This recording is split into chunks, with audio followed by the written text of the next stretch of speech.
ഖുറാനിൽ എവിടെയെങ്കിലും അള്ളാഹു നേരിട്ട് മുഹമ്മദിനോട് ഞാൻ ദൈവമാണ് നിങ്ങൾ എന്നെ ആരാധിക്കണമെന്ന് പറഞ്ഞിരിക്കുന്ന ആയത്തുണ്ടോ? ഒരെണ്ണം തരാൻ പറ്റുമോ? ഉണ്ടാവേണ്ടിയാണ്. അപ്പൊ താങ്കൾക്ക് ഉറപ്പില്ല. ഉറപ്പില്ല ചോദിച്ചാല് പിന്നെ നിങ്ങൾക്ക് ആവശ്യം ഉണ്ടെങ്കിൽ ഉണ്ട്, ഇല്ല വേണ്ട. അതായത് ഇപ്പൊ ഞങ്ങൾ പറഞ്ഞല്ലോ അള്ളാഹു അല്ലാതെ മറ്റൊരു ഇലാഹ ഇല്ല എന്നൊക്കെ. അതെല്ലാവരും വിശ്വസിക്കണം എന്നൊന്നുമില്ല. അത് വിശ്വസിക്കുന്നവരാണ് പിന്നെ മുസ്ലിങ്ങൾ. അപ്പൊ അത് വേണമെങ്കിൽ വിശ്വസിച്ചാൽ മതി, അത് അടിച്ചേൽപ്പിക്കണമെന്നില്ല. അപ്പൊ അടിച്ചേൽപ്പിക്കുക അല്ല, ഞങ്ങൾ താങ്കൾ അങ്ങനെ വിശ്വസിക്കുന്നില്ല. വിശ്വസിക്കുന്നത് താങ്കളെ അടിച്ചേൽപ്പിച്ചില്ല, താങ്കൾ ആ വിശ്വാസം ഏറ്റെടുത്താണ്. അപ്പൊ ആ വിശ്വാസം ഏറ്റെടുക്കാൻ വേണ്ടി താങ്കളുടെ കയ്യിൽ അങ്ങനെ കാണിക്കാൻ പറ്റുന്ന ഒരു ഖുറാനായത്ത് തരാൻ പറ്റുമോ? അല്ല, അതാണ് അത് കിട്ടിക്കഴിഞ്ഞാൽ ഞങ്ങളെ പ്രശ്നം ആ തീരുമോ? പ്രശ്നം തീരും. ഇന്നാ അത് പറയും. എന്നാ ഞാൻ വിചാരിച്ചെന്താ അറിയോ, നിങ്ങൾ ഇങ്ങനെ ഒന്ന് ചോദിക്കും എന്നിട്ട് ഇല്ല, അടുത്ത് ഞാൻ അതിനൊക്കെ ഞാൻ ചാടി ഞാൻ മുസ്ലിം അല്ലല്ലോ, ഞാൻ ക്രിസ്ത്യാനിയല്ലേ. അതുകൊണ്ട് എനിക്കുള്ള ഒരു കാര്യം എന്ന് വെച്ച് കഴിഞ്ഞാൽ ഒരു ചോദ്യം ചോദിച്ചു കഴിഞ്ഞാൽ അതിൽ തന്നെ നിൽക്കുക. അതാണ് എന്റെ സ്വഭാവം. ഞാൻ ഖുറാന്റെ അകത്ത് എവിടെയാണ് അള്ളാഹു മുഹമ്മദിനോട് നേരിട്ട് ഞാൻ ദൈവമാണ് നിങ്ങൾ എന്നെ ആരാധിക്കണം എന്ന് പറഞ്ഞ ഒരു ഖുറാനായത്ത് കഴിഞ്ഞാൽ പ്രശ്നം തീർന്നല്ലോ, എന്റെ വിഷയം തീർന്നല്ലോ. പക്ഷെ സത്യം പറയാം, ഞാൻ ഒന്ന് സാന്ദർഭികമായിട്ട് പറയാണ്, നിങ്ങളെ തൊപ്പിൻ തടയെ കണ്ടാല് നിങ്ങൾ നമ്മളെ കൗമ തോന്നുന്നുണ്ട് കേട്ടോ. അത് ഒന്നുകൂടി ഒന്ന് വ്യക്താക്കിയാണ് എന്താണ് കിട്ടണ്ടേ? കിട്ടേണ്ടതെന്ന് വെച്ച് കഴിഞ്ഞാൽ ഖുറാന്റെ അകത്ത് മുഹമ്മദിനോട് അള്ളാഹു നേരിട്ട് ഞാൻ ദൈവമാണ് നിങ്ങൾ എന്നെ ആരാധിക്കണം എന്ന് പറഞ്ഞിരിക്കുന്ന ആയത്ത് തന്നാണ്. അതുണ്ടല്ലോ, അതോട് പരിചയമുള്ള ആയത്താണല്ലോ അത്. അത് തന്നെ, ആ പരിചയമുള്ള ആയത്തൊന്നും തന്നാ മതി. എന്താ പറയാ, അതായത് അതിന്റെ അറബി ഞാൻ ട്രാൻസ്ലേറ്റ് ചെയ്തോട്ടെ, അപ്പൊ ചിലപ്പോ ഏകദേശം നമുക്ക് അത് എത്തിക്കാറും. പിന്നെ കുൽ നബിയെ പറയുക, 112 ഇഖ്ലാസ് അതല്ലേ പറയുന്നത്? ഇഖ്ലാസാണ്. ഖുൽ ഹുവല്ലാഹു അഹദ് അല്ലാഹു സമദ് ലം യലിദ് വലം യൂലദ് വലം യകുൽ ലഹു പിന്നെ കുഫുവൻ അഹദ്. ഇതേതാ സംഭവം? ഇത് ആലിമ്രാനാന്ന് തോന്നുന്നത്, അത് തപ്പണത്. അതൊന്ന് ഞാൻ എന്താ അറിയാം, ഞാൻ പറഞ്ഞത് ഞാൻ വെറും കയ്യോടെ വന്നത്. ഞങ്ങളും വെറും കയ്യോട് ഇവിടെ ഇരിക്കുന്നത്. ഞങ്ങൾ കുറച്ച് നേരമായി സംസാരിക്കണമെന്ന്. നിങ്ങൾ ഇത് കുറച്ച് കണ്ടിട്ട് നിങ്ങളൊരു പിന്നെ ഒരു കുതർക്കല്ല, എന്താ പറയാ, ഒരു സ്ത്രീയായിട്ട് വന്നാന്ന് തോന്നുന്നു. സ്ത്രീ ആയിട്ട് അല്ല, ഒരു കുതർക്കെന്ന സംവാദം എന്ന് പറയാൻ ഇതേം പറ്റൂല. നിങ്ങൾ ഈ കുറച്ച് പുരാവസ്തുക്കളൊക്കെ അതായത് ഗവേഷണമൊക്കെ നടത്തി വരാൻ തോന്നുന്നു. ആയിക്കോട്ടെ, ഞാൻ അങ്ങനെ ഞാൻ പഠിക്കാനിരിക്കുന്ന വിദ്യാർത്ഥിയാണ്. ഞാൻ ഏകദൈവത്തിലേക്ക് അടുത്തോണ്ടിരിക്കുക. അത് നിങ്ങൾക്ക് അറിയാൻ വയ്യാത്തോണ്ട് ചോദിച്ച ചോദ്യമായിട്ട് താങ്കൾക്ക് ബന്ധം കാണുമല്ലോ. അള്ളാഹു ഖുറാന്റെ അകത്ത് എവിടെയാണ് നേരിട്ട് ഞാൻ ദൈവമാണ് നീ എന്നെ ആരാധിക്കണമെന്ന് പറഞ്ഞിരിക്കുന്ന ആയത്ത് അതൊന്ന് പറഞ്ഞു തന്നെ. അത് പറഞ്ഞിട്ടുണ്ട്, അത് ഒന്നിലധികം സ്ഥലത്ത് പറഞ്ഞിട്ടുണ്ട്. എവിടെ? ഒരെണ്ണം പറഞ്ഞ അത് എവിടെയെന്നുള്ള ചോദിച്ചാൽ ഇപ്പൊ എന്താ പറയാ, അതൊന്ന് നിങ്ങൾക്ക് അറിയാൻ തോന്നുന്നുണ്ട്. കാരണം എന്താ അറിയോ, നിങ്ങളിത് കേട്ടിട്ട് എനിക്കറിയോ നോക്കാനാണെങ്കിൽ നിങ്ങൾ പറഞ്ഞോളൂ, ധൈര്യമായിട്ട് പറഞ്ഞോളൂ. എനിക്കത് ഞാനങ്ങനെ ഇവിടെ കയറി വരുന്ന ഒരാളെ ഇവിടെ നമ്മുടെ ഈ കോട്ടയം ഭാഷ ഊശിയാക്കി വിടുക എന്ന് പറയുന്ന അങ്ങനെയുള്ള ഒരു കളിയാക്കി. അതായത് ഖുറാൻ എന്ന് പറയുന്നത് ശരിക്കും ജീവജന്തിയായിട്ടുള്ള ഒരു ഗ്രന്ഥമാണ്. അതായത് മനുഷ്യന്റെ ഒരുപാട് ഫഖുർ റഖബ അല്ലെങ്കിൽ ഒരുപാട് കാര്യങ്ങൾ, അയൽവാസി പട്ടിണി കിടക്കുമ്പോ ഇപ്പോ മതത്തെ കളിയാക്കുന്നവനെ നീ കണ്ടുവോ, അതായത് എത്തീം കുട്ടിയ അനാഥകളെ ആട്ടിയകറ്റുന്നവൻ, അങ്ങനെ ഒരുപാട് കാര്യങ്ങൾ, എല്ലാ വിഷയങ്ങളും സ്പർശിച്ചു പോയിട്ടുള്ള ഖുറാനില് നിങ്ങൾ ഏതെങ്കിലും അയൽക്കാര് പട്ടിണി കിടക്കുമ്പോഴത്തേനും എവിടാണ് ഖുറാന്റെ അകത്ത് അത് പറയുന്നത്? അത് ചോദിച്ചോളൂ, ഞാൻ ഇപ്പൊ പറഞ്ഞുതരാം. ഒന്ന് പറഞ്ഞു. ദീനിനെ കളവാക്കുന്നവനെ നീ കണ്ടില്ലയോ? എന്തിനിപ്പോ തുടക്കം മറന്നുപോയി. അതായത് ഫവൈലുൽ മുസല്ലീൻ അല്ലദീന ഹും അൻ സ്വലാത്തുഹും സാഹൂൻ എന്നൊക്കെ ഉണ്ട്. ആയത്ത് വേണമെങ്കിൽ ഇപ്പൊ പറഞ്ഞില്ല, എന്റെ ഖുറാൻ ഇതിലുണ്ട്, ആപ്പിലുണ്ട്, ഒന്ന് പറഞ്ഞു. അതുണ്ട്. അത് 100%, 101% പറയാം. അതായത് ഇപ്പൊ ഒരു മിനിറ്റ്, നിങ്ങളൊന്ന് സമയങ്ങളൊക്കെ ഉണ്ടെങ്കിൽ ഞാനിപ്പോ പറഞ്ഞുതരാം. ഒരു കുഴപ്പമില്ല. അനാഥകളെ ആട്ടിയകറ്റുന്നവൻ അവൻ ദീനിനെ കളവാക്കുന്നവനാണ് എന്ന് വളരെ സ്പഷ്ടമായിട്ട് പറഞ്ഞിട്ടുണ്ട്. അത് എപ്പോ എടുത്തരാം. മസദാണ്, അതല്ല,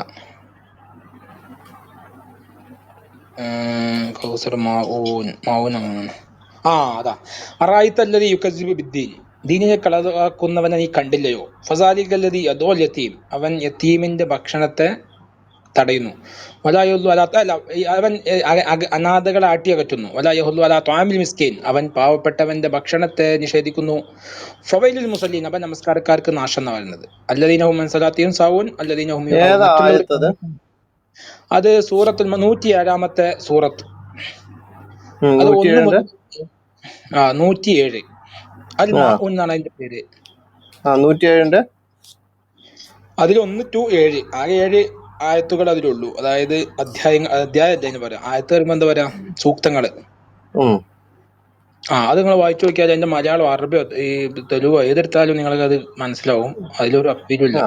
മതത്തെ വ്യാജമാക്കുന്നവൻ ആരാണെന്ന് നീ കണ്ടുവോ? അനാഥ ആ കുട്ടിയെ തള്ളിക്കളയുന്നത്രേ അത്. ആ പാവപ്പെട്ടവന്റെ ഭക്ഷണത്തിന്റെ കാര്യത്തിൽ പ്രോത്സാഹനം നടത്താതിരിക്കുകയും ചെയ്യുന്നവൻ. എന്നാൽ ഉം നമസ്കാരക്കാർക്കാവുന്നു നാശം. ഉം തങ്ങളുടെ നമസ്കാരത്തെപ്പറ്റി ശ്രദ്ധയില്ലാത്തവരായ ജനങ്ങളെ കാണിക്കാൻ വേണ്ടി പ്രവർത്തിക്കുന്നവരായ ഉം പരോപകാര വസ്തുക്കൾ മുടക്കുന്നവരുമായ. ഇത്ര വലിയ ആ സംഭവം. അതല്ല അപ്പൊ ഈ അതുപോലെയുള്ള ഒരുപാട് മതത്തെ വ്യാജ കാര്യങ്ങളുണ്ട്. അല്ല ഈ മതത്തെ വ്യാജമാക്കി കളയുന്നവൻ ആരാന്ന് വെച്ചാൽ ഈ അനാഥ കുട്ടികളെ തള്ളിക്കളയുന്നത്. ഇപ്പൊ ഈ അനാഥ കുട്ടികളായിട്ടുള്ളവർ ആരെ തള്ളിക്കളയുന്നത്? ഏത് മതത്തിൽപ്പെട്ടവരെയാണോ? അങ്ങനെയല്ല അതാ പറയുന്നത്. നിങ്ങൾ ഒന്നുകൂടി പഠിക്കാണ്ട്. നിങ്ങൾ ഈ വിഷയത്തിൽ ശിശു എന്ന് പറയുന്നതിൽ എനിക്ക് സങ്കടമുണ്ട്. കാരണം എന്താ പറയുക, നിങ്ങൾ മഹാപണ്ഡിതനാണെന്നാണ് ഞാൻ മനസ്സിലാക്കുന്നത്. നിങ്ങളെ വേഷഭൂഷാദികൾ മാത്രമല്ല, നിങ്ങളുടെ സംസാരത്തിനൊക്കെ മനസ്സിലായി നിങ്ങളോട് പണ്ഡിതോചിതമായിട്ടുള്ള മറുപടിയൊക്കെയാണ്. പക്ഷെ ഈ വിഷയത്തിൽ പറയേണ്ടി വന്നത്, കാരണം മതത്തെ കളവാക്കുന്നു എന്ന് പറഞ്ഞാൽ, നമ്മളിപ്പോൾ മതവിശ്വാസിയാണ് എന്നൊക്കെ പറഞ്ഞിട്ട് ആളുകൾ കാണിക്കാനോ ആളുകളെ ബോധിപ്പിക്കാനോ ആളുകൾക്ക് ഈ നമ്മുടെ ഇപ്പം ഇന്നല്ലാഹല യൻദുറു ഇലാ അജ്സാമിക്കും, നിങ്ങളുടെ ശരീരത്തിലേക്കോ വേഷങ്ങളിലേക്കോ അല്ല നോക്കുക, വലാകിൻ യൻദുറു ഇലാ ഖുലൂബിക്കും, നിങ്ങളുടെ ഹൃദയത്തിലേക്കാണ് പടച്ചോൻ നോക്കുക എന്നൊരു വചനമുണ്ട്. അപ്പൊ അതുപോലെ നമ്മൾ മറ്റുള്ളവരെ കാണിക്കാനോ വലിയ പ്രസംഗങ്ങളോ പ്രഭാഷണങ്ങളോ നടത്തിയിട്ട് കാര്യമില്ല. നമ്മുടെ ഹൃദയ ശുദ്ധി, അല്ലെങ്കിൽ അത് ഞാനും അല്ലായിട്ടുള്ളതാണ്. ബാക്കിയുള്ളതൊക്കെ ഓക്കെ. ഇപ്പൊ ഈ സംസാരം പോലും ഞാൻ നിങ്ങളെല്ലാവരും കൂടി ഇതിലേക്ക് കൂട്ടിപ്പിടിക്കാമെന്നല്ല. വന്നാലും ഓക്കെ, അത് നിങ്ങളായിട്ട് നിങ്ങളും നിങ്ങളെ പാടായി. ഞാനും അല്ലയുള്ള ഞാനും അല്ലായിട്ട് തീരും. അപ്പൊ ഞാൻ പറയുന്നത്, ഈ ഈ മതം ഇപ്പൊ നിങ്ങൾ ചോദിച്ചു മതത്തെ കളവാക്കുന്ന, അത് സിമ്പിൾ ആയിട്ട് സംഗതിയല്ലേ. മതത്തെ കളവാക്കുന്നവനെ കണ്ടില്ല എന്ന് ചോദിച്ചാല്, മതം എന്ന് പറയുന്ന ആളുകള് പുകട്ട് നടക്കുന്നിട്ട് കാര്യമില്ല. അവൻ ഈ ആളുകൾക്ക് മാനുഷിക പരിഗണന, അതാണ് സിമ്പിൾ ആയിട്ട് പറഞ്ഞാല്. അതില്ലാത്തവൻ മതത്തില് സ്ഥാനമില്ല എന്നുള്ളതാണ് ഞാൻ മനസ്സിലാക്കുന്നത്. കഴിഞ്ഞോ? ഞാൻ ചോദിച്ച അതല്ല ഞാൻ ചോദിച്ചത്. എന്റെ ചോദ്യം എന്ന് വെച്ച് കഴിഞ്ഞാല് ഈ മതത്തെ വ്യാജമാക്കുന്ന ആരെന്ന് കണ്ടു അനാഥ കുട്ടികളെ തള്ളുക. ഈ അനാഥ കുട്ടികൾ എന്ന് പറയുന്നത് ആരാണെന്നാണ് ഞാൻ ചോദിച്ചത്. ഈ മതത്തിൽപ്പെട്ടവനാണോ അതോ എല്ലാ മതത്തിലും പെട്ടവരാണോ? അത് നല്ല ചോദ്യം. അതായത് മാനുഷിക പരിഗണന എന്ന് ഞാൻ പറഞ്ഞു. അതായത് എല്ലാ മതത്തിൽപ്പെട്ടവനൊക്കെ ഇത് പെടും. അതാണ് ഞാൻ പറഞ്ഞത്. ഈ ഖുറാൻ തന്നെ വേറെ ആയത്തുണ്ട്, ആയത്തിന് ഓർമ്മയില്ല. അതായത് നിങ്ങള് പിന്നെ കിബിലക്ക് തിരിയുന്നു, അല്ല തെക്കോട്ട് തിരിയുന്നതല്ല, സൽക്കർമ്മങ്ങൾ പ്രവർത്തിക്കുകയും പിന്നെ അങ്ങനെ കുറച്ച് കാര്യങ്ങൾ. ഇത് എല്ലാ മനുഷ്യന്മാർക്കും അതില് ഒക്കെ യായുവൻ നാസ് എന്നാണ് ഖുറാന്റെ അഭിസംബോധന തന്നെ. പല സ്ഥലങ്ങളിലും ഉം. അപൂർവ സ്ഥലങ്ങളിൽ വിശ്വാസികളോട് പറയുന്നുണ്ട്, പക്ഷെ മനുഷ്യരെ എന്ന് പറഞ്ഞിട്ട് പറയുന്നുണ്ട്. അപ്പോ അതൊക്കെ സിമ്പിൾ കാണാൻ. ഇത് എല്ലാ മനുഷ്യരെ, എല്ലാ ഗതികളെയും, അതായത് ഒരു യത്തീമായിട്ട് ആളുകൾ, അതല്ലാതെ മുസ്ലിമായിട്ട് എത്തീം എന്നാട് പറയുന്നില്ല, അല്ലെങ്കിൽ ഹിന്ദു ആയ എത്തീമെന്നോ ക്രിസ്ത്യാനിയായ എത്തീമെന്നല്ല, എല്ലാ മനുഷ്യരായിട്ടുള്ള, പ്രത്യേകിച്ച് ജീവജാലങ്ങൾ വരെ അത് അതിന്റെ ഒരു പിന്നെ അർത്ഥതലങ്ങൾ ഉണ്ട് എന്നുള്ളതാണ് മനസ്സിലാക്കേണ്ടത്. എന്റെ പൊന്നു സുഹൃത്തെ, എന്റെ ചോദ്യം എന്ന് വെച്ച് കഴിഞ്ഞാല് ഈ അനാഥ കുട്ടികളെന്ന് ഉദ്ദേശിച്ചതെന്ന് മാത്രമേ ഞാൻ ചോദിച്ചുള്ളൂ. താങ്കൾ അതായത് ഇത്രയും നീട്ടി പ്രഭാഷണം മാതാപിതാക്കള്, നടത്തിയിട്ട് അതായത് കേൾക്കുന്നില്ലല്ലോ. അത് മലയാളത്തിലാണല്ലോ. അനാഥ കുട്ടികൾ എന്ന് പറഞ്ഞാൽ എല്ലാവർക്കും മനസ്സിലാവില്ലേ. മാതാപിതാക്കൾ മരിച്ചു കഴിഞ്ഞാൽ അനാഥരാവും. അപ്പൊ ഈ എന്ത് മുഹമ്മദ് കഴിഞ്ഞാൽ യുദ്ധം ചെയ്തപ്പോഴത്തേനും കുറെ മാതാപിതാക്കൾ മരിച്ചിട്ട് അനാഥ കുട്ടികളായില്ല. അപ്പൊ അവരേത് കൂട്ടത്തിൽ പെടും? അനാഥകൾ കൂട്ടത്തിൽ പെടും. അതായത് പെടും. എന്നിട്ട് അവർക്ക് ഭക്ഷണം കൊടുത്തായിരുന്നോ? കൊടുത്തില്ലേ, ഞങ്ങളറിയില്ല, ഇഷ്ടം പോലെ. ഇഷ്ടം പോലെ കൊടുത്തു. എന്നിട്ട് അവരെ പിന്നെ എന്തിനാ ഈ കുതിരനെ കൊണ്ട് ചവിട്ടി കൊല്ലിച്ചത്? അപ്പൊ ഞാൻ പറയുന്നത് എന്താണോ, നമുക്ക് ഈ മുൻവിധികളും പ്രെജുഡീസും ഒക്കെ ഉണ്ടെങ്കിൽ അത് തിരുത്താതെ നമ്മൾ വെറുതെ എന്റെ സംസാരിച്ചു കഴിഞ്ഞാല്, ഇപ്പൊ ഈ തോണി അല്ല, ഈ എന്റെ നമ്മളൊരു തോണി കെട്ടിട്ടിട്ട് കഴിഞ്ഞിട്ട് കാര്യമില്ല, അത് മുന്നോട്ട് പോവില്ല. ആദ്യം കെട്ടയച്ചു വിടണം. നിങ്ങള് വളരെ ഓപ്പൺ മൈൻഡിൽ ഫ്രാങ്ക് ആയിട്ട് നിങ്ങൾ ഇരിക്കുകയാണെങ്കിൽ നമുക്ക് സംസാരിക്കാം. അല്ല, നിങ്ങൾ എന്റെ ഈ അനാഥ കുട്ടികൾ ഇഷ്ടം പോലെ ആ ഉണ്ടായിരുന്നില്ല. അവരെ കുതിരനെ കൊണ്ട് ചവിട്ടി കൊല്ലിച്ചത് എന്തിനാ?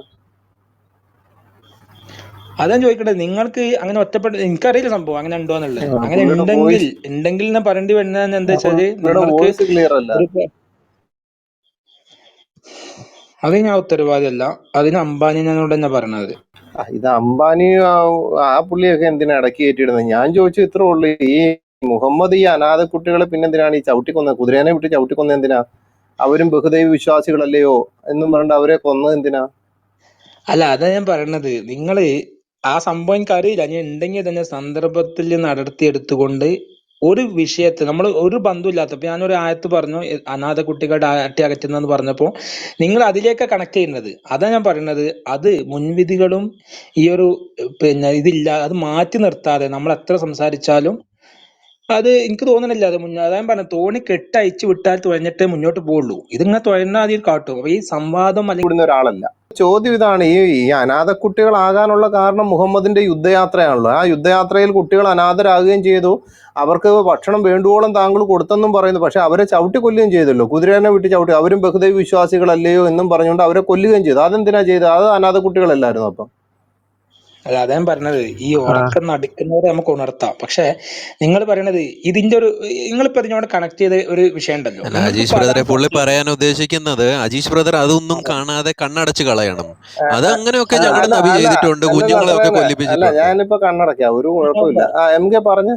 അല്ല, ഞങ്ങള് കണ്ണടക്കണ്ട, നിങ്ങൾ കണ്ണ് തുറന്ന് പിടിക്കൂ. ഞാൻ പറയണത് അങ്ങനെ ഇത് യുദ്ധങ്ങളിൽ സംഭവിക്കണത്, യുദ്ധങ്ങളിൽ ആരും എന്താ പറയാ, യുദ്ധം എന്താണെന്നും അത് എന്തിനാന്നുള്ളതും എത്ര യുദ്ധം നടന്നു എന്നുള്ളതും അതിന് ശേഷമുള്ള കാര്യങ്ങളൊക്കെയാണ്. നിങ്ങൾ ഇവിടെ പറഞ്ഞൊരു ആയത്തിനെ നിങ്ങൾ അതിലേക്ക് വലിച്ചേക്കുമ്പോൾ ഉണ്ടാകണ, നിങ്ങൾ എന്തെങ്കിലും പറയാൻ എന്തെങ്കിലും പറഞ്ഞ വാക്കുകളില്ല അതിന്. സത്യം പറഞ്ഞാൽ ഞാൻ ഡിക്ഷണറി മൊത്തം തപ്പിയാൽ എനിക്ക് അതിന് വാക്ക് കിട്ടൂല. കാരണം ഈ ഒരു വിഷയം ഇപ്പൊ ഈ പിന്നെ സൂറത്തുൽ മാഊൻ നമ്മൾ സംസാരിച്ചു, നിങ്ങൾ അതിലേക്ക് തന്നെ കൊണ്ടുപോവാണ്.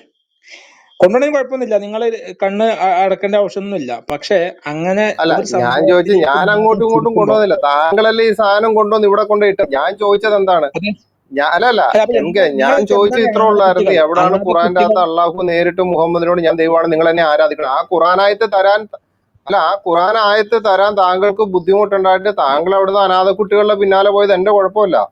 അല്ല എന്റെ ചോദ്യം അല്ല, ഇത്ര ഞാൻ ഉള്ളായിരുന്നു. അതിപ്പോ ബുദ്ധിമുട്ടല്ല താങ്കള് പറഞ്ഞത്, എനിക്ക് അറിയില്ലാന്ന് പറയണ്ടേ. എനിക്കത് അറിയില്ല എന്ന് ഞാൻ പറഞ്ഞു. കാരണം അത് ഖുറാനിലുണ്ട്, പക്ഷെ എവിടെയെന്നുള്ള എനിക്കറിയില്ല. കാരണം ഖുറാനിൽ കണ്ടമാനം ആയത്തുണ്ട്, എനിക്കറിയില്ല അത്. പക്ഷെ ഞാൻ അറിയുന്ന ഒരു കണ്ടമാനം ആയത്ത് പറഞ്ഞപ്പോ ആയത്തുണ്ട്, പക്ഷെ താങ്കൾക്ക് അറിയത്തില്ല. പിന്നെ എന്തിന്റെ അടിസ്ഥാനത്തിലാണ് താങ്കൾ ഈ ഖുറാനായത്ത് ഓതി നിസ്കരിക്കുന്ന, 5 നേരം നിസ്കരിക്കുന്നത്? 5 നേരം നിസ്കരിക്കുമ്പോൾ ഇതുവല്ലതും പറയാറുണ്ടോ?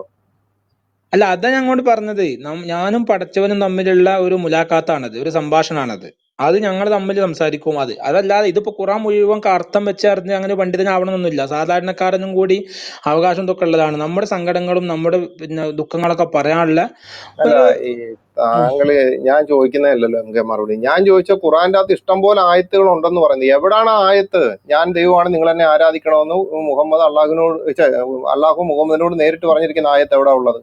അല്ല, നിങ്ങൾക്കിപ്പോ ഞാനിപ്പോ പറഞ്ഞ ആയത്ത് നിങ്ങൾ സെർച്ച് ചെയ്ത് നിങ്ങൾ വായിച്ചു, അതിന് മലയാളം പറഞ്ഞു, അതിന്റെ അത് പറഞ്ഞു. അപ്പൊ അതുപോലെ നിങ്ങളും തപ്പി നോക്കിയാൽ കിട്ടും. ഞാൻ പറഞ്ഞ അത്രയും അതേനെ, വലിയ ഞാൻ ഖുറാൻ. തപ്പി നോക്കിയിട്ട് കാണുന്നില്ലാന്നേ, അതുകൊണ്ടല്ലേ ഞാൻ ചോദിക്കുന്നത്.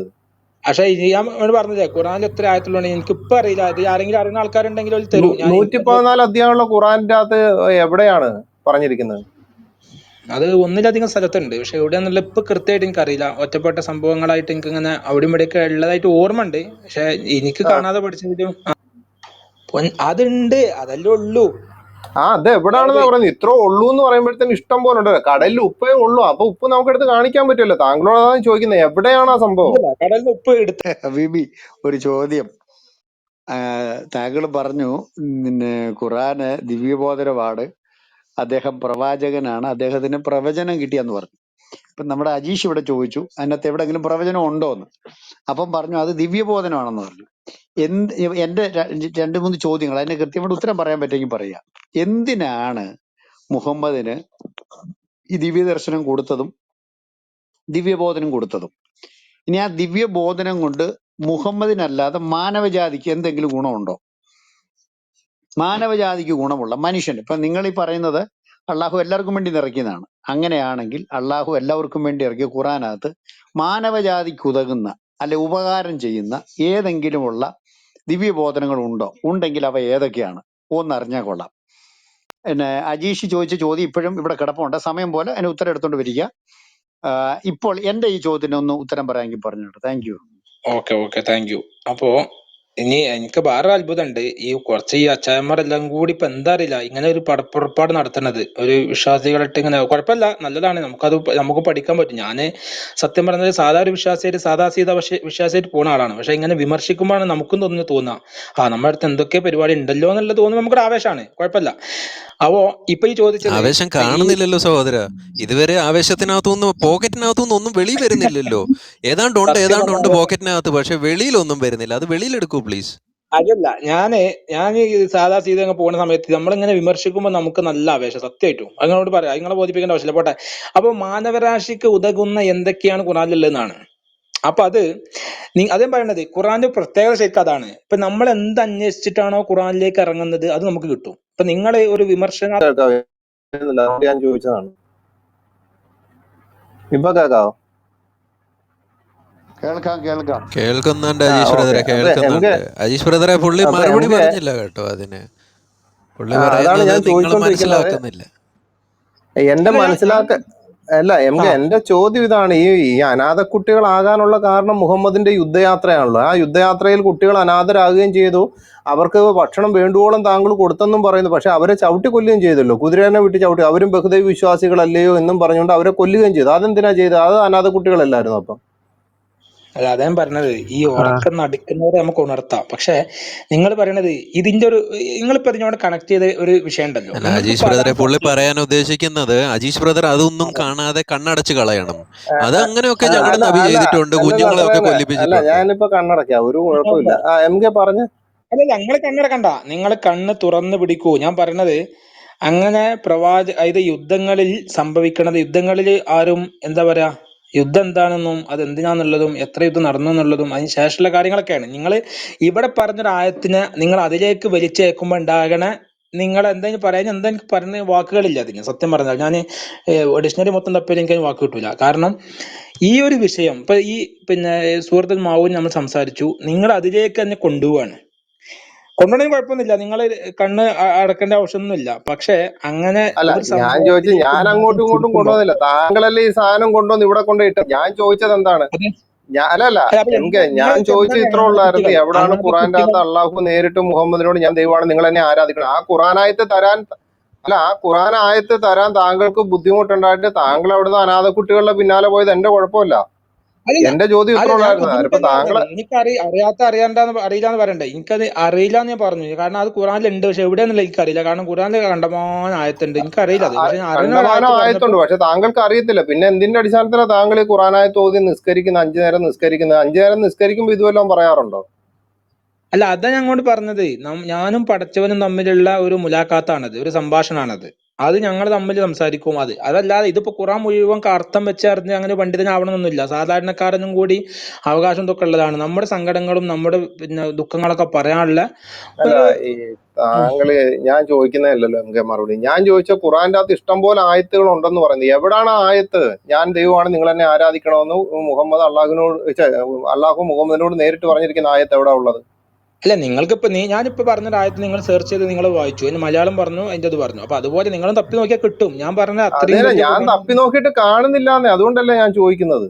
പക്ഷെ ഞാൻ പറഞ്ഞില്ലേ ഖുറാനിൽ എത്ര ആയത്തുള്ളൂ എനിക്ക് ഇപ്പൊ അറിയില്ല. അത് ആരെങ്കിലും അറിയുന്ന ആൾക്കാരുണ്ടെങ്കിൽ അവർ തരും. ഞാൻ എനിക്കത് 114 അധ്യായമുള്ള ഖുറാന്റെ അകത്ത് എവിടെയാണ് പറഞ്ഞിരിക്കുന്നത്? അത് ഒന്നിലധികം സ്ഥലത്തുണ്ട്, പക്ഷെ എവിടെയാന്നുള്ള ഇപ്പൊ കൃത്യമായിട്ട് എനിക്കറിയില്ല. ഒറ്റപ്പെട്ട സംഭവങ്ങളായിട്ട് എനിക്ക് ഇങ്ങനെ അവിടെ ഇവിടെയൊക്കെ ഉള്ളതായിട്ട് ഓർമ്മ ഉണ്ട്. പക്ഷെ എനിക്ക് ആ കാണാതെ പഠിച്ചതിലും അല്ല അല്ല അല്ല പിന്നെ എം കെ എം കെ പറയുന്ന പറയൂ. ഏതെങ്കിലും ഒന്നിനെ തെളിവുണ്ടോ? എവിടെങ്കിലും ഖുറാനകത്ത് എവിടെങ്കിലും ഉണ്ടോ? ഒരു തെളിവ് തരാനുണ്ടോ? ഏതെങ്കിലും ഒന്നിന്, ഒന്ന് പോട്ടെ.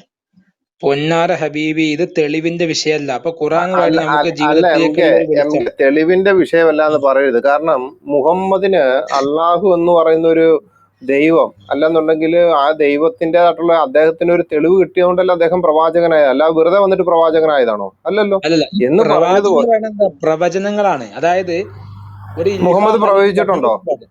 ദിവ്യ സന്ദേശം അല്ലെങ്കിൽ വഹി അല്ലെങ്കിൽ ഇൽഹാം എന്നൊക്കെ പറയുന്ന സംഗതി ഉണ്ട്. അതായത് അത് ഉം. ശരിക്കും എന്താ പറയുക, ഒരു സൈക്കോ, അതായത് വേറൊരു വിഷയമാണ് ശരിക്ക്. നമ്മൾ ഇങ്ങനെ ഒരു വാട്സ്ആപ്പ്, ഒരു ക്ലബ് ഹൗസിൽ അരമണിക്കൂറോട് ചർച്ച ചെയ്താൽ തീരുന്നല്ലത്. പിന്നെ അവിടെ നിങ്ങൾ നമുക്ക് ചർച്ച ചെയ്യാൻ പറ്റും. അങ്ങനെയല്ല, നമ്മളിപ്പോ ഏത് മഹർഷിമാരായാലും മുനിമാരായാലും മറ്റൊക്കെ ഒരുപാട് കാലം ഏകാന്ത പതികനായിട്ട് ഇങ്ങനെ ഇരുന്ന് കഴിഞ്ഞാൽ എന്റെ കിട്ടുന്ന എന്റെ പൊന്നു സുഹൃത്തെ, ഞാൻ ഒരു കാര്യം പറയാം. നമുക്ക് ഈ ഏകാന്തപതി എന്നുള്ള ആ പാട്ടൊക്കെ വിട്ടിട്ട് മുഹമ്മദ് ഈറാ ഗുഹയിലേക്ക് പോയതൊക്കെ അവിടെ നിൽക്കട്ടെ. ഞാൻ ചോദിച്ചത്, അങ്ങനെ ഒരു പ്രവാചകത്വം അദ്ദേഹത്തിന് ലഭിക്കണമെന്നുണ്ടെങ്കിൽ അദ്ദേഹത്തിന്റെ അടുത്ത് അള്ളാഹു വന്നിട്ട് നേരിട്ട് പറയണ്ടേ, ഞാൻ ദൈവമാണ് നിങ്ങൾ എന്നെ ആരാധിക്കണം, അല്ലെങ്കിൽ ഞാൻ നിന്നെ പ്രവാചകനാക്കിയിരിക്കുന്നു എന്നുള്ളത് വേണ്ടേ? അത് എവിടെയെങ്കിലും ഉണ്ടോ ഖുറാന്റെ അകത്ത്? അതുണ്ട്, അതല്ലേ ഉള്ളൂ. അത് എവിടാണെന്നാ അതായത് പറയുന്നത്? ഇത്ര ഉള്ളൂ എന്ന് പറയുമ്പോഴത്തേന് ഇഷ്ടം പോലെ ഉണ്ട്. കടലിൽ ഉപ്പേ ഉള്ളൂ, അപ്പൊ ഉപ്പ് നമുക്ക് എടുത്ത് കാണിക്കാൻ പറ്റുമല്ലോ. താങ്കളോട് അതാണ് ചോദിക്കുന്നത്, എവിടെയാണ് ആ സംഭവം? ഇല്ല, കടലിന് ഉപ്പ് എടുത്ത് കാണിക്കാൻ പറ്റൂല, അത് സർവ്വവ്യാപിയായി കിടക്കുകയാണ്. അത് നല്ല ഉദാഹരണമാണ് നിങ്ങൾ പറഞ്ഞ ഒരു ഉദാഹരണം. അതായത് ആ എവിടെയുണ്ട്, പക്ഷെ അത് നമുക്ക് ഇങ്ങനെ കാണിക്കാൻ അതായപ്പോ കല്ലുപ്പ് പ്രോസസ്സിംഗ് കടലിൽ ഉണ്ട്. നിന്ന് ഉപ്പ് അന്നേരപ്പോ കടലിൽ നിന്ന് എടുക്കാറില്ല, വെറുതെ പറയത്തേ ഉള്ളൂ അല്ലേ? അല്ലല്ല, കടലിൽ നിന്ന് അങ്ങനെ നേരിട്ട് പോയാൽ കിട്ടുമോ? അതിനൊരു പ്രോസസ്സിങ് ചെയ്തിട്ട് എടുക്കാൻ പറ്റുള്ളൂ. അതന്നെ ഇതിന്റെ സത്യം. നിങ്ങൾ അതാണ് പറഞ്ഞ ചോദിച്ചത്. കാര്യമാണ്. അപ്പൊ ആ ഒരു നിങ്ങൾ ഖുറാന്റെ കടലിൽ അകത്ത് അങ്ങനെ ഒരു സംഭവം കിടപ്പുണ്ടെങ്കിൽ താങ്കൾ ആ ഖുറാന്റെ അകത്ത് എവിടെയാണ് ആ പ്രോസസ്സിങ് ചെയ്തിട്ട് ഒരെണ്ണം കാണിച്ചതാ? ഒരുപാടൊന്നും അത് വേണ്ട, ഒറ്റ കാണിച്ചുതരാം. ഒരെണ്ണം നിങ്ങളിപ്പോ കാണിച്ചു. കടലിൽ പോയിട്ട് ഞാൻ ഉപ്പെടുക്ക് എന്ന് പറഞ്ഞാൽ ഉപ്പെടുക്കാൻ പറ്റൂല. അതേപോലെ അല്ല, അത് എടുക്കാൻ ഖുറാനിൽ പറ്റത്തില്ല. അജീഷേ അതിലേക്ക് അല്ലല്ല, വർഗീസ് വെച്ചാൽ ഒരു മിനിറ്റ് വർഗീസ് വെച്ചാൽ ഒരു മിനിറ്റ്. അത് തന്നെയാണ് ഞാൻ പറഞ്ഞത്. കടലിലേക്ക് എന്ന് കഴിഞ്ഞാൽ ഉടനെ ഉപ്പ് കിട്ടത്തില്ല. ശരി, താങ്കളുടെ വാദം ഞാൻ അംഗീകരിച്ചിരിക്കുന്നു. ഒരുപാട് പ്രോസസ്സ് കഴിഞ്ഞതിന് ശേഷമാണ് നമ്മൾ ഈ തൂത്തുക്കുടിയിലൊക്കെ ചെന്ന് കഴിഞ്ഞാൽ കാണാം, ഇഷ്ടം പോലെ അങ്ങനെ ഉപ്പ് വാരി പ്രോസസ്സ് ചെയ്ത് ഒരു മൂലയ്ക്ക് മാറ്റിയിട്ട് അവിടുന്ന് പിന്നെ പാക്ക് ചെയ്ത് വരുന്ന ഒരുപാട് അപ്പോൾ അത് പാക്കറ്റായ ഒരു ഉപ്പായിട്ട് നമ്മുടെ കയ്യിലേക്ക് കിട്ടുകയാണ് എന്ന് പറഞ്ഞതുപോലെ താങ്കൾ ആ പ്രോസസ്സ് ചെയ്തിട്ട് എവിടെയാണ് ഖുറാന്റെ അകത്ത് ഞാൻ ദൈവമാണ് നിങ്ങൾ എന്നെ ആരാധിക്കണമെന്നും മുഹമ്മദിനോട് അള്ളാഹു നേരിട്ട് പറഞ്ഞ ഖുറാനായത്ത് അതൊന്ന് പ്രോസസ്സ് ചെയ്ത് കാണിച്ചു തരൂ. എവിടെയാണ് കിടക്കുന്നത്? ഏത് അധ്യായത്തിലാ? താങ്കൾ പറഞ്ഞാൽ അതായത് മതി, ഞാൻ എടുത്തോളാം. അതുണ്ട്. അത് ഖുറാന് സത്യത്തിൽ ഖുറാനിലെ ആയത്തൊക്കെ പ്രവാചകന് പല സന്ദർഭങ്ങളിലും സാഹചര്യങ്ങളിലും ലഭിച്ചു കിട്ടുള്ള എന്റെ ദിവചനങ്ങളാണ്. സഹോദര ഉണ്ട് എന്ന് പറയാതെ തെളിവ് പറയൂ പ്ലീസ്. ഉണ്ട്, അതുണ്ട്, തെളിവ് തരൂ പ്ലീസ്. പൊന്നാരവി, ഞാനിപ്പോ ഇങ്ങോട്ട് ഇപ്പൊ ഇന്ത്യൻ ഭരണഘടനയിൽ എന്തെങ്കിലും ഒരു വാക്ക് ചോദിച്ചു, അത് തെളിയിച്ച് തപ്പി കൊടുക്കണ്ടേ? ഒറ്റടിക്കാണ് ഈ കാണാപ്പാടം വായിക്കാട്ടാണോ? താങ്കൾ ഒരു അതെ അതെ സമയം അതെ എടുത്തിട്ട് ഓക്കെ എടുക്കൂ. താങ്കൾ ഒരു 5 മിനിറ്റ് 10 ആ മിനിറ്റ് എടുത്തിട്ട് എടുത്തോണ്ട് വരൂ. അജീഷ് ബ്രദറെ ഒരു മിനിറ്റ് ഒന്ന് അജീഷ് ബ്രദറെ ഒരു മിനിറ്റ് എം കെ ഒന്ന് മ്യൂട്ട് ചെയ്ത് അജീഷ് ബ്രദറോടാണ്. അജീഷ് ബ്രദർ കേൾക്കുന്നുണ്ടോ? അജീഷ് ബ്രദറെ, ഇദ്ദേഹം ആദ്യം താങ്കളോട് പറഞ്ഞത് കേൾക്കാം കേൾക്കാം കേൾക്കാം. അയൽവക്കക്കാര് പട്ടിണി കിടക്കുമ്പോ ആഹാരം കൊടുക്കണം എന്ന് പറഞ്ഞു എന്ന്. അത് ഇപ്പൊ കൊണ്ടുവരാന്ന് പറഞ്ഞു, ഇതുവരെ കൊണ്ടുവന്നിട്ടില്ല. അതൊന്ന് അത് ചോദിക്കണേ. പോട്ടെ അതൊന്നും പറയാനും കൊണ്ടുവരുന്നില്ല. പറയുന്നത് കേൾക്കുന്നില്ല. ഞാൻ ഒരു വാക്ക് എനിക്ക് സംസാരിക്കാൻ അവസരം തരുമോ? അല്ല, അത് വർഗീസ് ഞാൻ കൊണ്ടുവന്നല്ലോ. സംസാരിക്കും, വർഗീസ് ഞാൻ സംസാരിക്കും. അത് കൊണ്ടുവന്നല്ലോ. ഏത് അത് കൊണ്ടുവന്നു? കൊണ്ടുവന്നില്ല, എന്താ പണി?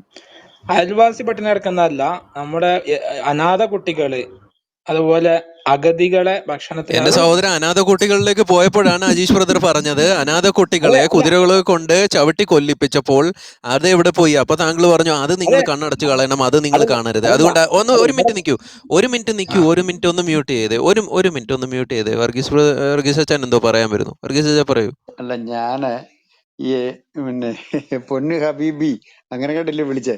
പൊന്നു ഹബീബി, ഒരു ചോദ്യം. താങ്കൾ പറഞ്ഞു പിന്നെ ഖുറാന് ദിവ്യബോധനമാണ്, അദ്ദേഹം പ്രവാചകനാണ്, അദ്ദേഹത്തിന് പ്രവചനം കിട്ടിയെന്ന് പറഞ്ഞു. ഇപ്പൊ നമ്മുടെ അജീഷ് ഇവിടെ ചോദിച്ചു അതിനകത്ത് എവിടെങ്കിലും പ്രവചനം ഉണ്ടോ എന്ന്. അപ്പം പറഞ്ഞു അത് ദിവ്യബോധനമാണെന്ന് പറഞ്ഞു.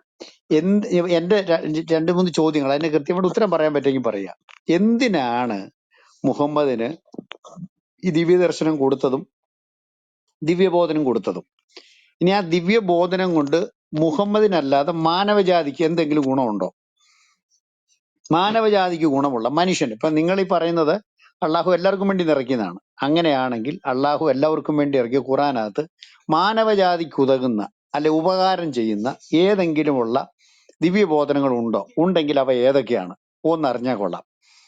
പിന്നെ അജീഷ് ചോദിച്ച ചോദ്യം ഇപ്പോഴും ഇവിടെ കിടപ്പുണ്ട്, സമയം പോലെ അതിന് ഉത്തരം എടുത്തോണ്ട് വരിക. ഇപ്പോൾ എന്റെ ഈ ചോദ്യത്തിന് ഒന്ന് ഉത്തരം പറയാമെങ്കിൽ പറഞ്ഞോട്ടെ. Thank you. Okay thank you. അപ്പോ ഇനി എനിക്ക് വേറെ അത്ഭുതമുണ്ട്. കുറച്ച് ഈ അച്ചായന്മാരെല്ലാം കൂടി ഇപ്പൊ എന്താ അറിയില്ല ഇങ്ങനെ ഒരു പടപ്പുറപ്പാട് നടത്തുന്നത്. ഒരു വിശ്വാസികളായിട്ട് ഇങ്ങനെ കുഴപ്പമില്ല, നല്ലതാണ്, നമുക്ക് പഠിക്കാൻ പറ്റും. ഞാന് സത്യം പറഞ്ഞത് സാധാ ഒരു വിശ്വാസിയായിട്ട് സീത വിശ്വാസിയായിട്ട് പോകുന്ന ആളാണ്. പക്ഷെ ഇങ്ങനെ വിമർശിക്കുമ്പോഴാണ് നമുക്കും തോന്നുക നമ്മുടെ അടുത്ത് എന്തൊക്കെ പരിപാടി ഉണ്ടല്ലോ എന്നുള്ളത് തോന്നുന്നത് നമുക്കൊരു ആവേശമാണ്. കുഴപ്പമില്ല. അപ്പോ ഇപ്പൊ ഈ ചോദിച്ചത് ആവേശം ഈ കാണുന്നില്ലല്ലോ സഹോദര. ഇതുവരെ ആവേശത്തിനകത്തുനിന്ന് പോക്കറ്റിനകത്തുനിന്ന് ഒന്നും വെളി വരുന്നില്ലല്ലോ. ഏതാണ്ട് സത്യം ഉണ്ട് പറഞ്ഞ പോക്കറ്റിനകത്ത്, പക്ഷെ വെളിയിലൊന്നും വരുന്നില്ല. അത് വെളിയിലെടുക്കൂ പ്ലീസ്. അതല്ല, ഞാൻ ഈ സാധാ സീത അങ്ങ് പോകുന്ന സമയത്ത് നമ്മളിങ്ങനെ വിമർശിക്കുമ്പോൾ നമുക്ക് നല്ല ആവേശം, സത്യമായിട്ടും അതിനോട് പറയാം, നിങ്ങളെ ബോധിപ്പിക്കേണ്ട ആവശ്യമില്ല. പോട്ടെ. അപ്പൊ മാനവരാശിക്ക് ഉതകുന്ന എന്തൊക്കെയാണ് ഖുറാനിലുള്ളതെന്നാണ്.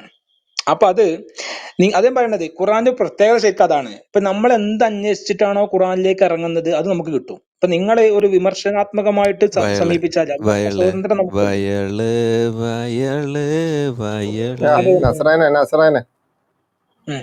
ഇതല്ല അപ്പൊ ഞങ്ങൾ ചോദിച്ചത്. നസ്രായനെ ഒന്ന് സഹോദര ബാക്കിച്ചാലിന് തെളിവ് നോക്കിയേക്കണേ. പറയൂ നസ്രായനെ ഒന്ന് പ്ലീസ്. ബാക്കിച്ചാലിന് ഞാൻ നോക്കണം. നോക്കാം. തെളിവാണ് ഞാൻ പറയണത്. അതായത് നമുക്ക് ഇപ്പൊ ഒരാള് കടലിൽ പോയിട്ട് കടൽ എന്താന്ന് ചോദിച്ചാൽ എന്താ പറയാ? ഓരോരുത്തർക്ക് ഓരോ വ്യാഖ്യാനങ്ങൾ ഉണ്ടാവും. പക്ഷെ കടല് സത്യമായിട്ട് കടലായിട്ട് അവിടെ കിടക്കൂലേ? എന്റെ അതുപോലെ സഹോദര, ഖുറാന് നിങ്ങൾക്ക് കടലും വേണ്ടത് തോടും ഓടയും അതെല്ലാം അവിടെ കിടക്കട്ടെ. അതിനകത്തെല്ലാം വൃത്തികേടുകളും കാര്യങ്ങളും ഒക്കെ ഞാൻ ഉണ്ട്. പറയാം നാസിമ, ഇതല്ല ഞാൻ പറയാം എന്റെ വർഗീസ് ഞാൻ അച്ഛൻ പറയാം പ്ലീസ്. ആ. അല്ല, ഞാൻ പറയാം. അതാരാ? വർഗീസ് അച്ഛൻ പറയൂ. മുഹമ്മദ് വന്നത് അതാരാ ഇവിടെ വന്നവരാണോ അതോ അല്ല അല്ല വിട്ടുന്നവരാണോ? അല്ല ആ, എം കെ ആയിരുന്നു എം കെയിൽ MK നിന്നും ആയിരുന്നു. ചെറിയൊരു ശബ്ദം ഉണ്ടായിരുന്നു, അത് ശബ്ദം വല്ലതും കുഴപ്പമില്ല. വന്ന് പറഞ്ഞോളൂ. വർഗീസ് ഞാൻ ആ സംസാരിക്കുക. എന്റെ ചോദ്യം ഇപ്പോഴും ഇവിടെ ശരി കിടക്കുകയാണ്. ശരി ഖുറാന്റെ അകത്ത് ആ എവിടാണ് ശരി ശരി അള്ളാഹുക്കും എം കെ മുഹമ്മദിനോട് നേരിട്ട് ഞാൻ ദൈവമാണ്, നിങ്ങൾ എന്നെ ആരാധിക്കണം എന്ന് ആ പറഞ്ഞിരിക്കുന്ന ചോദ്യം ആയത്ത് കിടക്കട്ടെ. കിടക്കുന്ന ആ ചോദ്യം അവിടെ കിടക്കുകയാണ്. അതിന്റെ മോളി അവിടെ വർഗീസ് ഞാൻ കിടപ്പുണ്ട് ചോദിച്ചു. അവിടെ കിടപ്പുണ്ട് അത് കിടപ്പുണ്ട്. എന്നെ എം കെയോട് ഞാൻ ചോദിച്ചത് ഈ അതിനകത്ത് ഉണ്ടെന്ന് പറയുന്നതല്ല. ഞാൻ 4 പ്രാവശ്യം ഖുറാൻ വായിച്ചിട്ടുണ്ട്. 4 പ്രാവശ്യം. ഞാൻ 4 പ്രാവശ്യം വായിച്ച ഖുറാനകത്തും കുറെ കോമഡികളുണ്ട്. പിന്നെ കൊള്ളയടിക്കാൻ കുറെ വാക്യങ്ങളുണ്ട്. അന്യമതസ്ഥനെ വെറുക്കാനും അന്യമതസ്ഥനെ കൊല്ലാനും കുറെ വാക്യങ്ങളുണ്ട്. പിന്നെ ആർക്കും അറിയാത്ത കുറെ പൊട്ടത്തരങ്ങളുണ്ട്. എന്നിട്ട് ശാസ്ത്രീയം എന്നൊക്കെ പറഞ്ഞ് ഈച്ചശാസ്ത്രമല്ല, അതുപോലുള്ള ഈ എന്താ പറയുന്നത്, നക്ഷത്രങ്ങളെ കൊണ്ട് പിശാചിനെ എറിയുന്നു എന്നൊക്കെ പറയുന്ന പോലുള്ള ഇന്റർനാഷണൽ കുറെ പൊട്ടത്തരങ്ങളുണ്ട്. പിന്നെ നട്ടെല്ലിൽ നിന്ന് ബീജം വരുന്നു എന്ന് പറയുന്ന കുറെ ശാസ്ത്രം. ഇങ്ങനെ കുറെ കോമഡികൾ. പിന്നെ ഇതര ഗ്രന്ഥങ്ങളിൽ നിന്ന് പറഞ്ഞാൽ യഹൂദന്മാരുടെ ഗ്രന്ഥങ്ങളിൽ നിന്നും കൃത്യമായി കോപ്പി അടിക്കാൻ അറിയാതെ വായിച്ചു കേട്ടതോ കേട്ടുകേഴ്വിയുടെ അടിസ്ഥാനത്തിൽ പറയുന്ന കുറെ കഥകൾ ആവർത്തിച്ചിട്ടുണ്ട്. ഇതൊന്നും മാനവജാതിക്ക് വേണ്ടിയല്ല. കാര്യം നിങ്ങൾ ഇബ്രാഹിം നബിയുടെ കഥ പറയുമ്പോൾ അത് പഴയ ബൈബിളിനകത്ത് എഴുതിയിട്ടുണ്ട്. അതിപ്പോ പിന്നെ പുതുതായിട്ട് പറയേണ്ട ആവശ്യമില്ല. ഈസാ നബിയുടെ കാര്യം പറയുന്നതും ആവർത്തിക്കേണ്ട ആവശ്യമില്ല, അത് ബൈബിളിനകത്ത് പറഞ്ഞിട്ടുള്ളതാണ്. അപ്പം ഇങ്ങനെ കുറെ കഥകൾ ആവർത്തിക്കുന്നു. പിന്നീട് ഇതിനകത്ത് ബഹുഭൂരിപക്ഷം കിടന്ന ആയത്തുകൾ ഞാൻ കണ്ടത് മുഹമ്മദിന് വേണ്ടിയുള്ള പേഴ്സണലായിട്ട് കുറെ ആയത്തുകളാണ്. 33 ഉദാഹരണം. അയാൾക്ക് നാട്ടിലെ പെണ്ണുങ്ങളെ മുഴുവൻ കെട്ടാൻ വേണ്ടിയുള്ള കുറെ ആയത്തുകള്. പിന്നെ സൈനവായെ കെട്ടാൻ വേണ്ടിയുള്ള അള്ളാഹുവിന്റെ മുഹമ്മദിനും കൂടെ തരികിട പരിപാടികള്. 66 പിന്നെ നമ്മുടെ മാര്യത്തിന്റെ അടുത്ത് ചെന്ന് പെണ്ണുങ്ങളെല്ലാം കൂടെ പഞ്ഞിക്കിട്ടപ്പം അതിൽ നിന്ന് രക്ഷപ്പെടാൻ വേണ്ടി അള്ളാഹു ഇറക്കിയ ഒരായത്ത്. അതുപോലെ തന്നെ 24 അൽനൂറിനകത്ത് ഈ നമ്മുടെ ഐഷ ബീവിയെ രക്ഷിക്കാൻ, വ്യഭിചാര കുറ്റത്തിൽ പിടിച്ച് കല്ലെറിഞ്ഞു കൊല്ലേണ്ട സാഹചര്യത്തിൽ രക്ഷിക്കാൻ വേണ്ടി അള്ളാഹു ഇറക്കുന്ന ആയത്ത്. ഇങ്ങനെയുള്ള കുറെ മുഹമ്മദീയ ആയത്തുകൾ മുഹമ്മദിന് വേണ്ടി മാത്രം. നിങ്ങൾക്കൊന്നും അതുകൊണ്ട് ഒരു പ്രയോജനമില്ല. അപ്പൊ ഞാൻ പറഞ്ഞല്ലോ, ഇല്ലാ കഥകളെ, കെട്ടുകഥകളെ, സങ്കല്പങ്ങളെ, അന്യമത വിദ്വേഷങ്ങളെ, പിന്നെ ഈ കൊള്ളയടിക്കാനുള്ള അനുവാദങ്ങളെ, പിന്നെ ഈ കൊലപാതകത്തിന് കൂട്ടു നിൽക്കുന്നതിന് സംഭാവന ചെയ്യുന്ന സ്വർഗം, അത് മദ്യശാലയും വ്യഭിചാരശാലയാണെന്ന് നിങ്ങളുടെ തന്നെ ഒരു ഉസ്താദ് പ്രസംഗിച്ചത് എന്റെ വീഡിയോടൊപ്പമുണ്ട്. പിന്നെ മുഹമ്മദിന് വേണ്ടിയുള്ള ഇങ്ങനെയുള്ള കുറെ കാര്യങ്ങളല്ലാതെ മാനവജാതിക്ക് നന്മയുള്ള ഒന്നും ഞാൻ അത് കണ്ടില്ല. ഇദ്ദേഹം പറഞ്ഞതുപോലെ ശരിയാണെങ്കിൽ ഇങ്ങേർക്ക് തന്നെ പറയാം, നന്മയുള്ള കുറെ കാര്യങ്ങൾ ഞങ്ങൾക്കൊന്ന് അറിയാൻ വേണ്ടി ഒന്ന് പറഞ്ഞു കേൾപ്പിച്ചാൽ വലിയൊരു ഉപകാരമായിരുന്നു. ഓക്കെ കേൾക്കാൻ ആഗ്രഹമുണ്ട്. ഓക്കെ. അതായത് ഈ ഒരു ഇത് പറയാറുണ്ട്, ക്ഷീരമുള്ളവർ അകിരം ചുവട്ടിലും എന്നുള്ളത്. അതായത് നമുക്ക് എന്താണോ വേണ്ടത്, അത് നേരത്തെ പറഞ്ഞത്, നിങ്ങൾക്ക് എന്താണോ വേണ്ടത് അത് സമീപിച്ചു എന്റെ പൊന്ന് സഹോദര, നിങ്ങൾ കഴിഞ്ഞാൽ ഈ അത് പറയുന്ന കിട്ടും. ഒരു നിങ്ങൾക്ക് നിങ്ങൾ അല്ലല്ലല്ല വിമർശനാത്മകമായിട്ട് പഠിക്കുകയാണെങ്കിൽ ഒരു അല്ലല്ലല്ല കുഴപ്പമില്ല. ഞങ്ങള് ഇല്ല, ഓക്കെ, വർഗീസ് വിമർശനത്തോടുകൂടി വായിച്ചത് കൊണ്ട് ഞാൻ ഇത് കണ്ടുപിടിച്ചതാണ്. ഓക്കെ, നിങ്ങൾ അങ്ങനല്ലല്ലോ വായിക്കുന്നത്. നിങ്ങൾ വായിക്കുന്നത്, നിങ്ങൾ ഈ പറഞ്ഞതുപോലെ നല്ലത് അകിടിനകത്തുനിന്ന് ചോര അന്വേഷിക്കാതെ പാൽ അന്വേഷിക്കുന്ന വ്യക്തിയാണ് നിങ്ങള്. ഞാനാണ് ചോര അന്വേഷിക്കുന്നത്. ശരി, ക്ഷീരമുള്ളവർ അകിടും ചുവട്ടിലും പാല് തന്നെ നിങ്ങൾക്ക് കൗതുകം. നിങ്ങൾ പാലാണ് എടുത്തെങ്കിൽ ആ പാലൊന്ന് പറഞ്ഞോളൂ. നിങ്ങൾ അവിടുന്ന് ഖുറാൻ എന്ന് പറയുന്ന അകിടിൽ നിന്ന് നിങ്ങൾ എടുത്ത പാലിനെ കുറിച്ച് ഒരു വാക്ക് പറഞ്ഞോട്ടെ, കേക്കട്ടെ. ഓക്കെ. അതായത് ഞാൻ പറയുന്ന ഖുറാൻ ഒരുപാട് നിങ്ങൾ 4 തവണ വായിച്ചു തന്നെ അത്ര സമയം എടുത്തിട്ടാണ്. അപ്പൊ അതിൽ എല്ലാ കാര്യങ്ങളെയും സ്പർശിക്കുന്നുണ്ട്. നിങ്ങൾക്ക് അതാ പറയണത്. നിങ്ങൾ ഏതെങ്കിലും ഒരു എന്റെ പിന്നെ പൊന്ന് സഹോദര, ഏതെങ്കിലും നിങ്ങൾ ഇങ്ങനെ എന്തേലും പറയാതെ ചോദിച്ചതിന് കൃത്യമായിട്ട് ഉത്തരം പറ. ഞാൻ 4 വട്ടം വായിച്ചപ്പോൾ എനിക്ക് കിട്ടിയ ചോര, നിങ്ങൾക്ക് അത് ഞാൻ ഇവിടെ പറഞ്ഞു. അല്ല നിങ്ങൾക്ക് എന്താ ചോരയാന്ന് വേണ്ടത്? പറഞ്ഞു. നിങ്ങൾക്ക് കിട്ടിയ ആ ക്ഷീരം എന്തുവാന്നൊന്ന് പറഞ്ഞാൽ മതി. ഇതന്നെ മഹാ അത്ഭുതമല്ല? അതായത് 1400 വർഷങ്ങൾക്ക് മുമ്പുള്ള ഗ്രന്ഥത്തെ പറ്റി വീണ്ടും വീണ്ടും ചർച്ച ചെയ്യപ്പെടുന്നു എന്ന് പറയുന്നത് ഭയങ്കര അത്ഭുതം. കാരണം കൊണ്ടല്ല, അതിനകത്ത് കണ്ടന്റ് ഉള്ളത് കൊണ്ടല്ല, അത് ഏതാണ്ട് പുണ്യമായത് കൊണ്ടല്ല. ആ ഒരു മതഗ്രന്ഥത്തിന്റെ സ്വാധീനം കൊണ്ട് ഇന്ന് ലോകത്തിൽ മതവിദ്വേഷവും കൊള്ളയും കൊള്ളിവെപ്പും കൊലപാതകവും പെണ്ണുപിടുത്തവും ഒരു സാധാരണ സംഭവമായി മാറിയതുകൊണ്ട് അറിയാം ഈ സാർ. ദിവ്യ ഗ്രന്ഥത്തിന്റെ ഉള്ളിൽ എന്തുണ്ടെന്ന് അറിയാൻ വേണ്ടിയാണ് ഞങ്ങൾ പഠിച്ചത്.